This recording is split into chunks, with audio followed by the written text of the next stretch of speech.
Daddy. Oh, Sino si Jin? May chat sa'yo. sino, Jin? Wala man akong kachat sa messenger ng ganay. At yan pati ay nakikita mo't nabubuksan mo ang messenger ko. Wala naman sa messenger. Dito sa Viber mo. At may ganito ka na pati. Ano? Saka may Discord pa. Ano? Para doon kayo mag-chat? Galing! Abay, yan po ay gamit ko sa work. Diyan pag may kailangan yung mga katrabaho ko, yung iimplokan ko. Saka yung may gustong sabihin diyan, pinapadaan.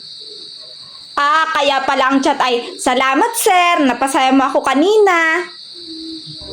Yun ay nag-akit magkain sa buffet. Ay gustong kumain sa buffet, ay samahan ko lang daw siya na bahala. Lilibre daw niya ako.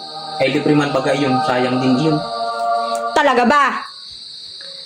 Ay ano itong chat na, ang sarap mo para kumain sir. Ay kanina, syempre yun ay Pilipino food buffet yun, ako'y nagkamay. Ay sarap na sarap daw akong kumain, baka kaya nasabi ay masarap akong kumain. Oh, meron pa. Mahilig ka pala sir sa medyo malansa at medyo mabalahibo. Halos maubos ang sabaw sir Iba kang sumipsip.